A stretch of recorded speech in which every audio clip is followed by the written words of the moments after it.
Bonjour tout le monde et bienvenue de nouveau sur ma chaîne. Ici Marie, j'espère que vous allez tous et toutes très bien. Alors aujourd'hui, normalement, c'était chauffage et eau. J'ai tellement trouvé des astuces que ma vidéo aurait été trop longue si je regroupais les deux. J'en ai trouvé 20 pour l'eau et 10 pour le chauffage et la fraîcheur. Donc le chauffage, c'est là ce petit groupe de chauffage. C'est autant pour garder la chaleur que pour garder la fraîcheur. Donc vous me direz que le chauffage maintenant c'est un petit peu trop tard pour la chaleur, mais j'ai aussi quelques petites astuces pour la fraîcheur. Donc je vais commencer par le chauffage et la semaine prochaine ce sera pour l'eau où vous aurez 20 astuces. Voilà, donc c'est parti pour le chauffage. Donc voilà. Là, je vais pouvoir vous mettre en petite partie pour partout. Donc là, on va baisser en premier, baisser la température en journée à 19 degrés. Pour celles qui sont très frileuses, à 20 degrés éventuellement. Et la nuit, baisser la température à 16-17 degrés. Il est vrai que c'est plus facile dans un appartement que dans une maison, les logements se touchant les uns les autres. Mais moi, qui est pour la première fois en appartement, je vois bien la différence. Et effectivement, 16 degrés, moi, ça me suffit largement. Il y a aussi pour les propriétaires la possibilité d'investir dans un programmateur. Alors ça, moi, je l'ai eu dans mes 2 dernières maisons et j'avoue que c'est très très bien. Ça permet effectivement de baisser ou d'augmenter au moment voulu. Par exemple, on se lève à 6 h du matin, on commence à augmenter le chauffage entre 5 et 5h30. Eh bien, c'est largement suffisant. Au lieu de monter à fond le chauffage lorsqu'on se lève, là, c'est tout doucement et du coup, on consomme beaucoup moins. Alors, pour l'été, on évite d'utiliser les ventilateurs. Oui, si je fais l'inverse, ça va pas aller. Ventilateur et clim. Et les climatiseurs qui consomment beaucoup d'énergie. C'est surtout les climatisateurs qui consomment beaucoup d'énergie. Les ventilateurs en consomment très très peu. J'avoue que moi, le mien, c'est toujours d'ailleurs, il est toujours d'actualité. Il a 25 ans. C'est un petit rond que j'avais acheté presque quelques années après être partie de chez mes parents et il est toujours utile. J'avoue qu'il était insuffisant lorsque j'habitais dans ma maison de 300 mètres carrés. Les pauvres enfants, eux, qui voulaient un petit peu de fraîcheur, moi aussi, ce genre de choses. On ne pouvait pas tous utiliser un seul ventilateur. Mais depuis le début, je suis contre la clim qui rafraîchit trop d'un coup et qui consomme énormément. Donc je ne peux pas vous dire par contre combien ça consomme d'électricité. Je sais fatalement que ça consomme beaucoup plus que le ventilateur. Donc ça peut être fait un petit peu partout dans le logement. Maintenant, concernant les ouvertures. Les ouvertures, donc il faut fermer. Mettre le 1 là. Fermer les portes et les fenêtres. Lorsqu'on ne se trouve pas dans les pièces, ça ne sert à rien que les pièces soient chauffées à la même température que les autres pièces de vie, par exemple. Moi, je fermais mes chambres l'hiver salle de jeu, le bureau. Si je savais que j'allais aller dans le bureau dans l'après-midi, par exemple, j'ouvrais la porte une demi-heure, trois quarts d'heure avant pour que la chaleur puisse rentrer un petit peu. Je faisais autre chose et quand je revenais, la chaleur était pas totalement arrivée à certains moments, tout dépend de la fraîcheur qu'il y avait dehors, mais il ne faisait pas 15 ou 13 degrés dedans. Idem pour la salle de jeu, ça ne servait à rien que ce soit chauffé à 20-22 degrés, 24 heures sur 24. Voilà. Donc en hiver, on ferme les volets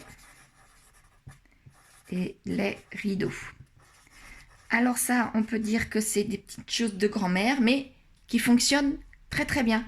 Lorsque nous avons des rideaux assez épais l'hiver, on met des rideaux, ce qu'on appelle des doubles rideaux, et fermer les volets. Et je peux vous dire que ça garde bien la chaleur dans la maison.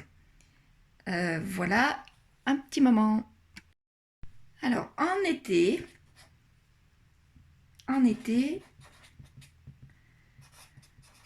fermez les volets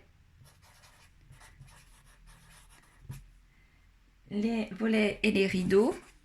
Bon, là, c'est pas les doubles rideaux, nous sommes bien d'accord, en été, on n'en a plus. Aux heures chaudes,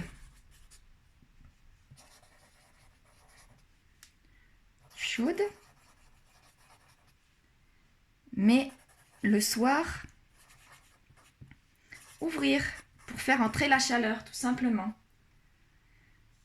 Donc voilà, ça c'est pour une partie du chauffage. Maintenant, une autre partie, on peut jouer aussi sur le corps.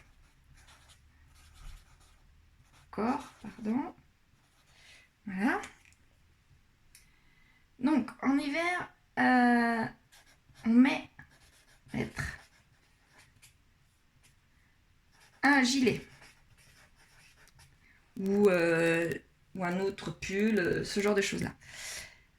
Moi, je sais que je le mets systématiquement dès que octobre arrive, puisque j'ai une maladie chronique et j'ai toujours froid. Donc, je peux vous dire que s'il fallait que je monte le chauffage en fonction de ma sensation de fraîcheur, je serais toujours à 25-26. Vous imaginez un petit peu le chauffage, enfin le montant à EDF qu'il faudrait que je donne. Donc, je suis bien obligée de mettre, moi, pas un pull supplémentaire, mais je mets un pull supplémentaire plus un gilet supplémentaire. Voilà. Et donc, du coup, ça permet malgré tout de ne pas monter trop haut dans les températures. Ça, on fait en fonction de son corps, mais autant ajouter, comme les anciens disaient, une manche supplémentaire. Alors, ce que je fais moi aussi, je dormir avec une bouillotte. Alors ça, je l'ai toujours fait. Je sais, c'est pas glamour du tout, mais je peux vous dire que lorsque vous mettez peut-être une heure, une demi-heure, une heure avant d'aller au lit, que vous mettez une bouillotte dans votre lit, ça vous réchauffe entièrement votre lit. Je sais, c'est absolument pas glamour, mais alors quand vous rentrez dans votre lit, il fait une chaleur, c'est très très agréable. Il fait pas non plus étouffant, mais il fait une chaleur vraiment très agréable. Si vous ne voulez pas dormir avec une bouillotte parce que vous trouvez ça trop mémé, trop vieux, vous pouvez rajouter au pied de votre lit un plaid, tout simplement. Au pied du lit. Alors, si le plaid ne vous suffit pas, vous pouvez rajouter tout simplement une couette supplémentaire ou directement, lorsque vous achetez une bonne couette qui fasse 4 saisons, une très grosse couette, ce que moi je n'ai pas fait. Je préfère acheter une couette tout à fait classique et au fil de l'année, enlever ou remettre un plaid. Donc après ma séparation, lorsqu'il a fallu tout partager, y compris les couettes, y compris les plaids, y compris tout ça, eh bien je n'avais pas assez de couettes et de plaids pour les deux maisons, forcément. Donc j'avais bien ce qu'il fallait en plaid pour moi. J'ai des enfants, eux, qui n'ont pas spécialement toujours froid. Donc ceux qui n'avaient pas toujours froid avaient une seule couette. Les autres avaient un plaid comme moi. Et moi, finalement, je me suis retrouvée sans plaid. Eh bien, tout simplement, comme j'étais seule, donc il n'y avait aucun moyen aucune nécessité plutôt de faire sa chuchote. Donc j'ai tout simplement pris un duvet. Un duvet au bout de mon lit, et ce genre de choses-là est prévu pour faire augmenter la chaleur corporelle, enfin la chaleur autour de lui. Donc je peux vous dire que le duvet était très pratique. Bon, après j'ai rajouté à la place un plaid, et le plaid, eh bien ma foi, il est moins chaud que le duvet. Donc lorsqu'il faisait très froid, je gardais le duvet malgré tout. Et comme je vous dis, j'avais besoin de plaire à personne, donc le duvet me suffisait amplement. Donc, et maintenant la dernière section pour aller plus loin. Donc là, je vous préviens que c'est pas forcément pour tout le monde, hein, ça va pas concerner tout le monde.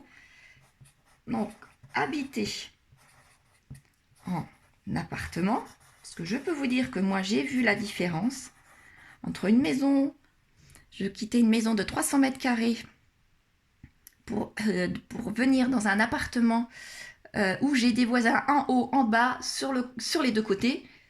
Eh bien, habiter un appartement, ça réduit énormément la chaleur, le début du chauffage, pardon. Je n'ai pas commencé à chauffer ni en septembre, ni en octobre. J'ai dû commencer à chauffer fin novembre ou début décembre. Début décembre, je crois. Oui, ça doit être ça, début décembre. Ce qui n'arrivait jamais, ce qui ne m'est d'ailleurs jamais arrivé de ma vie. Donc, habiter en appartement, ça a aussi des avantages. Là, j'ai mis habiter en appartement, mais qui est vrai aussi pour les maisons jumelées. Tout simplement. Je pense, parce que là par contre je n'ai jamais habité dans une maison jumelée, mais je pense que c'est tout autant, je pense, valable. Là je vais faire construire pour habiter en maison. La maison sera jumelée, donc elle sera jumelée par le garage, par la salle de bain et tout au bout par la chambre. Donc je vous dirai, puisque la chambre sera orientée nord, et je n'ai jamais été de ma vie orientée nord concernant les chambres, puisque j'avais toujours froid. Donc là, je vous dirai au bout de mon premier hiver si c'est aussi bien que habiter en appartement. Je pense que c'est un mix tout simplement des deux, entre habiter dans une maison isolée, on va dire, non jumelée de chaque côté, ou un appartement où finalement il n'y a pas besoin de chauffer tout de suite.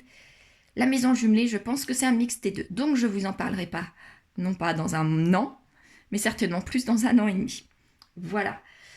Donc là, vous voyez, j'ai quand même parlé un petit moment. Je vous ai trouvé les 10